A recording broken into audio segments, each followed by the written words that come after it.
So, we're all still decompressing the news of the new Pokemon games for the Nintendo Switch. Some blind hopes and wish lists for the all-new core RPG coming next year. The stupid little free-to-play mobile port thing is getting some discussion as well. But of course, most discussed is Pokemon Let's Go Pikachu and Pokemon Let's Go Eevee. Hello again, I am Blunty, and there's a fair amount of panic going on in the deeper recesses of the Pokemon community right now, and I'm going to address the one biggest fear people seem to have about it. Firstly though, I am mad that the new Pokemon games don't have names that make snappy acronyms, like Pokemon Red, Pokemon Blue and Pokemon Yellow are referred to as RBY, and Pokemon Gold and Pokemon Silver are Pokemon SG, and on it went. My personal favourite acronym was Omega Ruby and Alpha Sapphire, which became ORAS, which is just fun to say. And then of course there was Pokemon Moon and Pokemon Sun, which became PMS, which was funny but unfortunate. But Pokemon Let's Go Eevee and Pokemon Let's Go Pikachu contracts to PLGEP, or PLGPE, which sounds dumb no matter which way you rearrange letters. I suppose we'll just call it Let's Go for now. Or perhaps Pokemon LG, but no, that's taken by Pokemon Leaf Green, isn't it? Damn it! Whatever. Now, after the main announcements, a few more details were solidified and clarified, and some further teased. Among them was the fact that there will only be the original 151 Pokemon from Generation 1 appearing in the game, with the addition of some of the Alola form Pokemon, which I suspect won't be in the wild in this game, but will be able to be brought in from Pokemon Go, as they were recently introduced there, and it makes more sense for them to come from that than to have the climate-evolved variations of native Pokemon running wild in the same spaces as the regular native Pokemon. You know what I mean? I think that made sense. Some people are pretty pissy about this, usually the younger trainers out there who came on board late in the game with Gens 3 or even 4, maybe even 5, and I've seen them claim to hate the Gen 1 Pokemon, which is pretty funny to me because I was there when everyone in the Pokemon community was getting all pissy about the new generations being stupid in their designs. Garbage bag Pokemon and keychain Pokemon and ice cream cone Pokemon, they were the thing that were the constant ridicule from some of the OG trainers. Frankly, it's all pretty dumb to argue about, and I don't engage with that discussion, except to occasionally mock it. Something I will latch onto, and the main point of this video, that one thing that's got everyone in a panic, is the whining about how there's apparently no wild battles in Pokemon Let's Go. That's a pretty core mechanic to rip out of what Nintendo are still calling a mainline RPG. Wild battles are where we grind for levels to strengthen our teams, to level up for evolutions, to level up for moveset learning. We need the wild battles. What the hell are they thinking? Well, this is exactly why I've got some game footage from Pokemon Colosseum going on under this video, which for you younger Pokemon trainers out there was a GameCube game. It too had absolutely zero wild battles. In fact, unlike Pokemon Let's Go, which does have wild Pokemon, Colosseum didn't even have any wild Pokemon at all. Not to battle, not to catch, not even to stare at wistfully as you tramped through the dry and dusty environments. But the gimmick here was that you had a special machine that turned regular Pokeballs into snag balls, which could actually steal Pokemon from other trainers, something that's impossible in all the core series RPGs. And you were using this ability to capture Pokemon that had, and I quote the game, had the doors to their hearts artificially closed. Your NPC partner could spot the aura of these dark Pokemon, and it was your job to steal them and then train them up until their hearts opened up again and you effectively healed them into their regular old selves.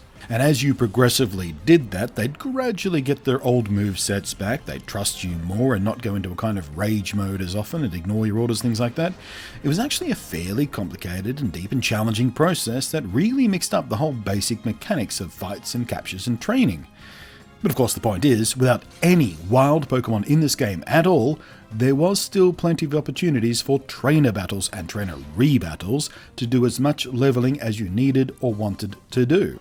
It's not like they took away wild battles and didn't bother to replace it with something so you could level up your Pokemon. It was just a slightly different way to do it. And Pokemon Colosseum, and its not quite sequel follow-up, Pokemon XD Gale of Darkness, were actually really very engaging for it. They are, in fact, one of the very few spin-off Pokemon games that I have spent any large amount of time with. And they were interesting and compelling, not in spite of them missing many of what we old school trainers would have considered core and essential parts of Pokemon games, but they were fun and interesting and engaging because they deviated from the same old formula in such an interesting way. Many, including myself, still lamented that it wasn't as open as the Game Boy games were.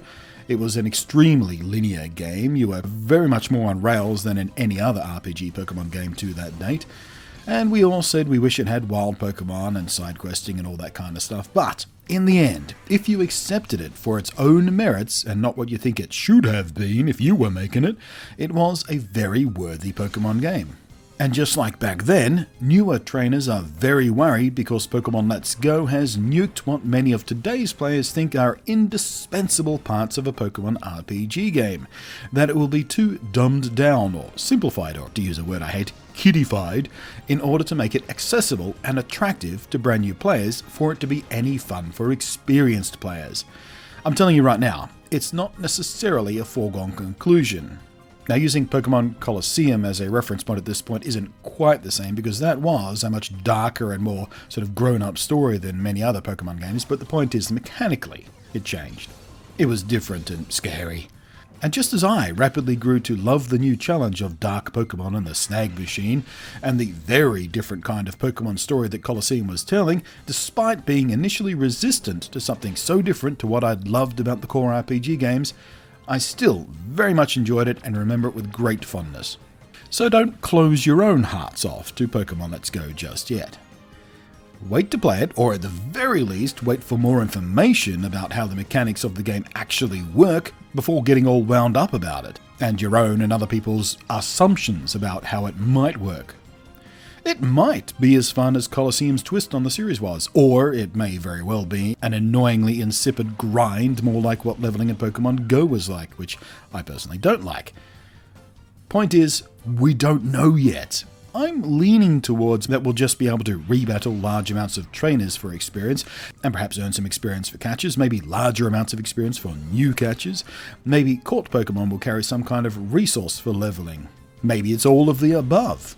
I'm only saying, and I'm going to repeat myself again so it sinks in, don't freak out yet. There's more than one example in Pokemon game history that shows that games that have scared the existing player base by deviating heavily from the established mechanics have still been very good games. I, for one, am going to give Pokemon Let's Go the benefit of the doubt, at least for now. I still don't like the motion control crap, but at least that has now been confirmed as optional. Hooray! The catch mechanic and success multiplier seems it will still be timing based with that shrinking circle thing like they use in Pokemon Go, but at least I won't have to flail around like a baboon with a motor function disease. And at the very end of the day, if you're still so self-important that you think a game targeted at the casuals can't possibly be any fun or worth your time as a self-proclaimed hardcore elite Pokemon gamer, hardcore Pokemon gamer, I want you to think about that, then I'd suggest you just not buy this game and instead spend your time examining your life priorities and your self-image. Thanks for watching. I hope this has given you some perspective and sort of calmed you down a bit if you're in sort of panic mode about it. I am Blunty, and I will catch you next time.